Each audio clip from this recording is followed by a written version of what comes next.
Ah bah voilà. Je suis content. Je viens de refaire. Je ne me suis pas laissé décourager par le tricheur là. J'ai refait une partie là et je viens d'avoir une belle victoire contre un joueur en ligne à 1650. Et en plus avec les noirs quoi. Sachant que je suis moins fort avec les noirs qu'avec les blancs quoi. Donc là franchement je suis content. Une belle victoire en ligne là. Donc c'est une partie en 5 minutes plus 3 secondes par coup. Donc j'ai transpiré, franchement j'ai transpiré quoi. J'avais la pression, j'avais le stress et tout. Voilà. Donc je vais vous faire découvrir la partie. Bah, j'ai fait des erreurs et des gaffes. C'est là qu'on va voir la différence justement par rapport à un tricheur. Donc, il me joue E4, je lui joue au 5, il me joue cavalier F3, je joue cavalier C6, il m'attaque le cavalier, ok, j'accepte, je soutiens mon pion. Ah, il y aurait certainement eu un meilleur coup, hein, mais j'ai joué vraiment à l'intuition, hein. J'étais prêt aux échanges, j'ai dit prends mon fou, ben je ramène un pion au centre, même un pion doublé, mais c'est un pion doublé vers le centre, donc voilà. Il rock. Moi, j'ai pas encore pu rocker, hein. Donc, niveau développement, il est mieux. Donc là, je sors mon fou.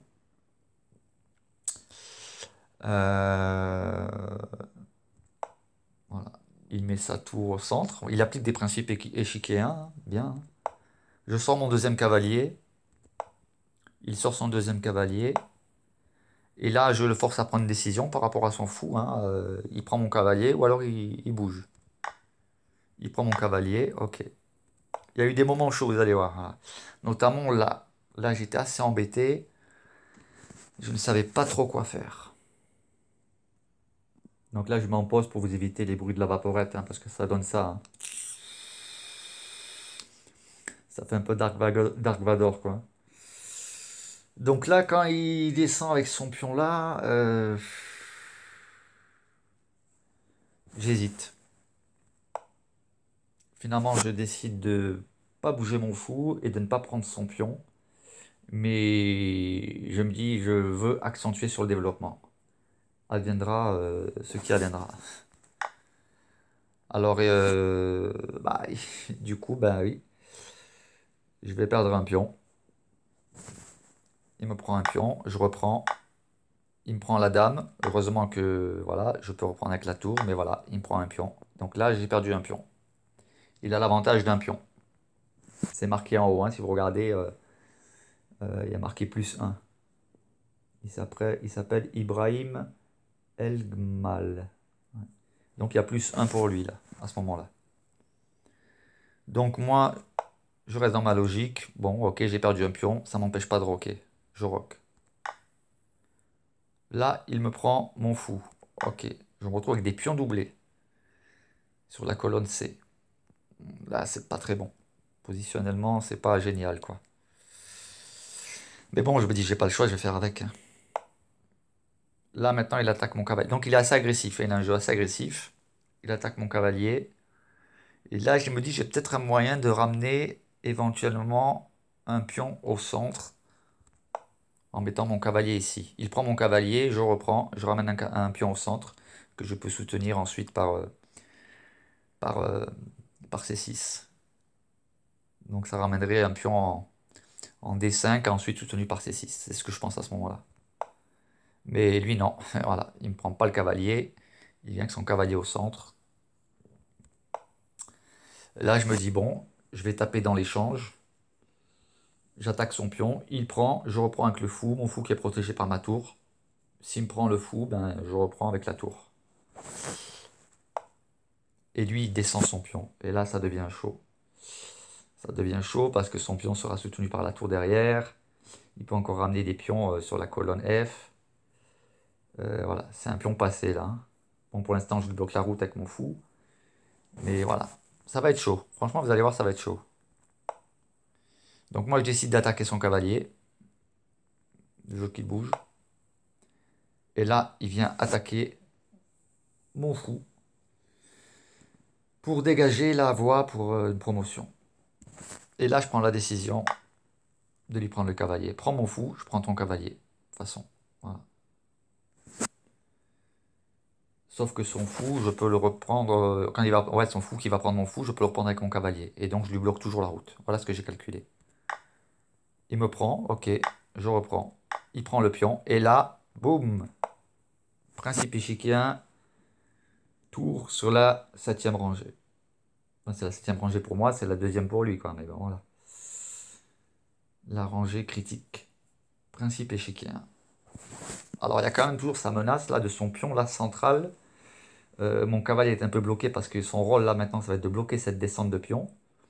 Mais en attendant, j'ai monté ma tour sur la septième rangée. Principe échiquien. Comme quoi, la théorie, ça fonctionne.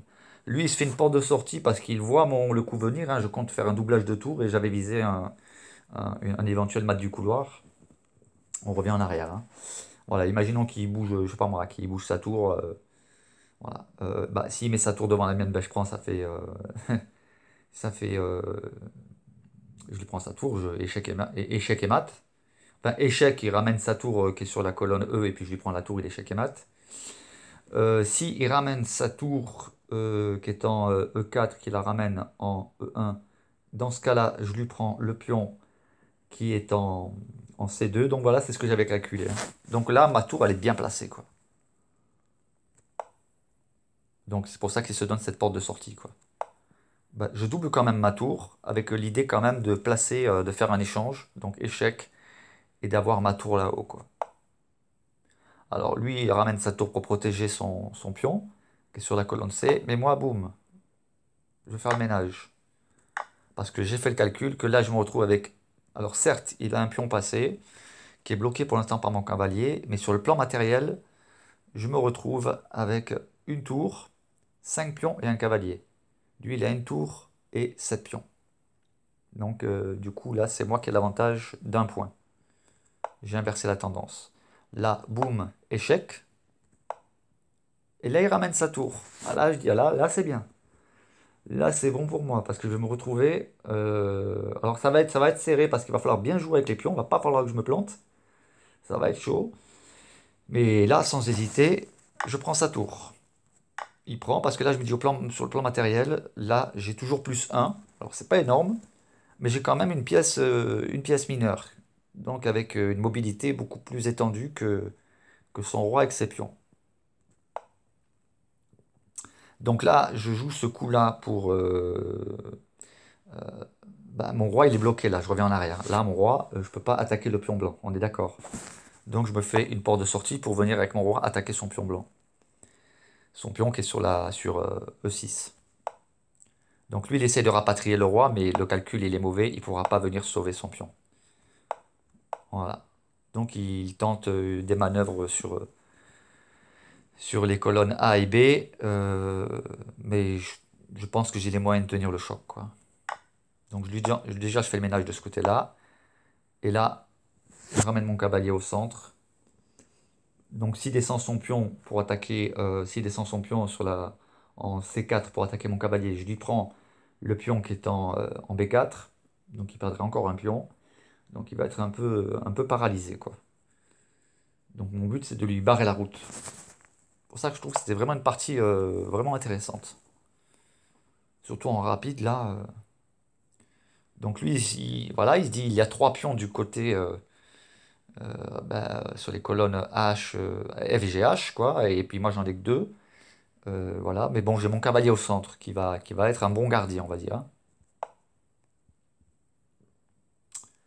Donc moi, ce que je décide là, c'est de monter mon pion noir pour que si jamais il descend euh, son pion blanc sur F4, bien je prends, il reprend, je reprends que le cavalier et je le mets en échec en même temps, donc ça fait du ménage. Donc lui, il veut tenter une percée. Non, franchement, il joue bien le gars, hein. Tenter une percée et venir sur C5 pour attaquer mon pion en C6. Donc il faut que je lui bloque la route avec mon roi. Voilà. Donc il a compris que ça marche pas. Il se dit je vais attaquer de l'autre côté. Mais moi là maintenant je me dis voilà je vais le forcer à bouger son pion en A4. Il n'a pas le choix, il est obligé de le descendre. Et là, je reviens. Donc déjà, je bloque de ce côté-là.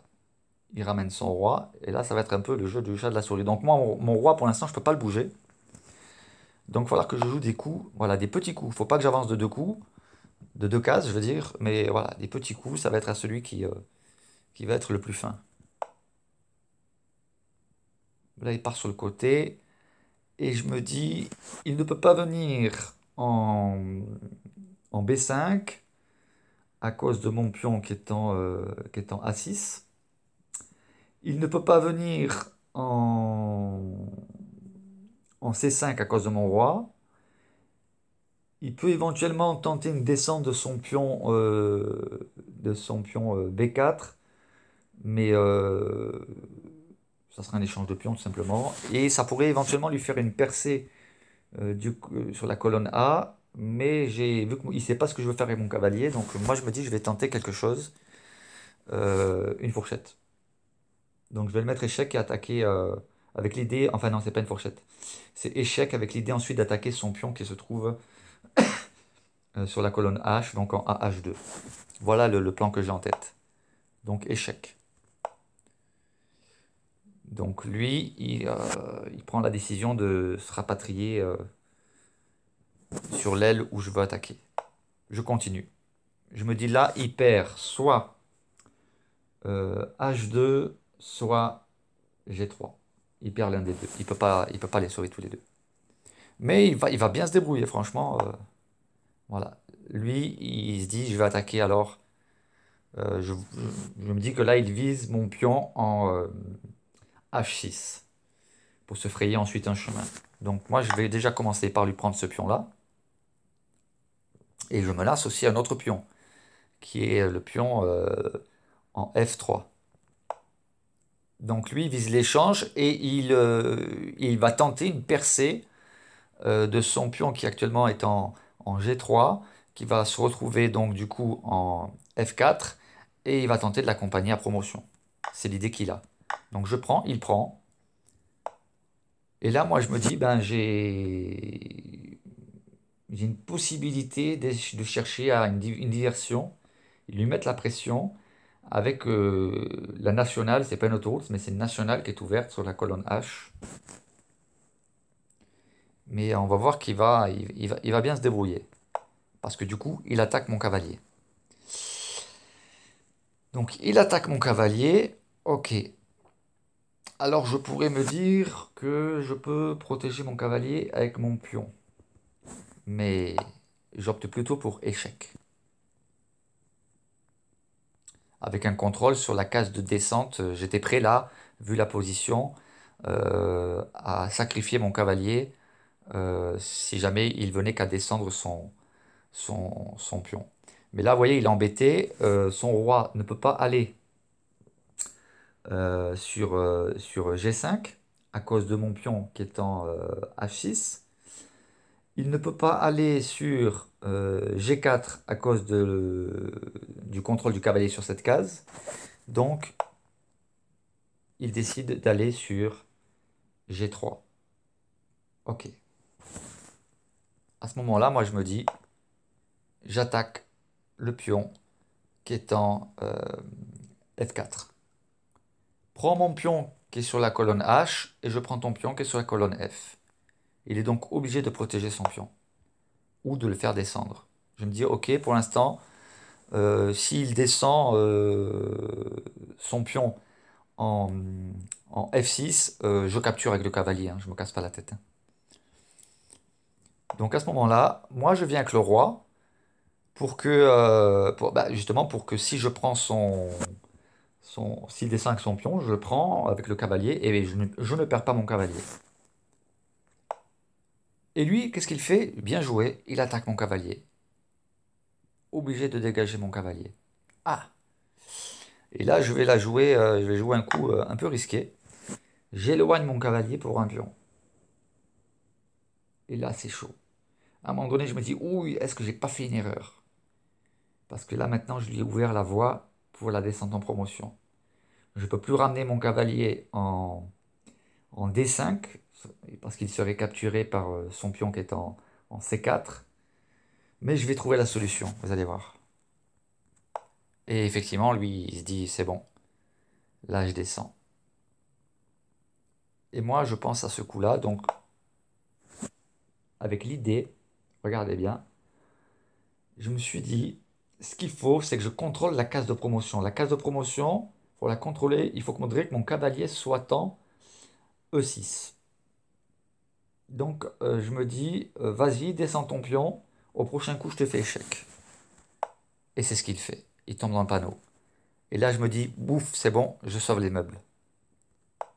Échec. Il prend mon pion, et là, je me place sur la case de contrôle de la case de promotion. Il ne peut plus faire sa promotion. Quitte à perdre mon cavalier, il ne la fera pas. Et là, moi, maintenant, je la vois. Là, je me dis, j'ai la partie gagnante, je la vois ouverte pour lui faire un carnage sur ces deux derniers pions blancs qui sont sans plus aucune protection. Donc là, je me dis, c'est bon, c'est gagné. Donc là, il pense que je vais tomber dans le panneau. S'il pense que je vais prendre son pion avec mon cavalier, bah, si je fais ça, c'est il fait promotion dame hein, en F8. Donc certainement pas. J'ai tout le loisir de pouvoir le prendre avec mon roi, ton pion. Et là, ce que je décide, bah, c'est de d'accélérer les choses. Ah ben, son pion, là, il est perdu. Il ne peut pas le soutenir avec le roi. En fait, ce qu'il aurait dû jouer là, à mon avis, quand même, c'est de venir avec son roi en, en G6 pour soutenir son pion qui est en F7. Il a voulu me tenter un coup de bluff avec son pion en... bon, des fois ça marche un coup de bluff hein, en C5. Il a pas... et du coup, voilà, il a joué ce coup-là. Et moi, je viens avec le roi. Et là, il ne peut plus protéger son pion.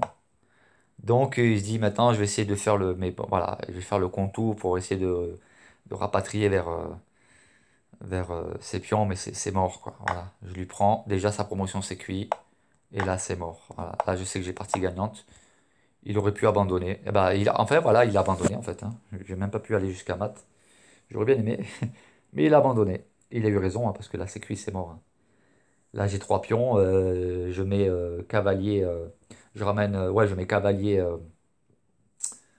en, B3 et son pion en A5 est mort. Et puis après, c'est une partie de plaisir, quoi. C'est une promenade de campagne de monter en promotion. Voilà, je suis content. Je suis remonté à mon score que j'avais. Et en espérant que Lichias me rende mes 5 points, je passerai à 1600, quoi. Les 5 points qui m'ont été volés par ce tricheur de tout à l'heure. Voilà, voilà, j'espère que ça vous a plu. Ah, l'analyse, tiens, on va voir l'analyse quand même. Alors, l'analyse. Alors, analyse automatique. Voilà. Donc, j'ai trois imprécisions, il a deux imprécisions. J'ai deux erreurs, il a fait aucune erreur. Par contre, il a fait trois gaffes et moi, j'ai fait deux gaffes. Voilà. Donc là, on est plus proche quand même de la réalité. Ça veut dire que la partie, bon, maintenant, je vais pas faire une vidéo trop longue. Euh, mais par contre, pour à titre personnel, je vais quand même regarder là où j'ai fait les erreurs et les gaffes. Mais voilà, je suis content d'avoir gagné contre en ligne, là en partie en 5 minutes plus 3 secondes, contre 1650. Voilà, super.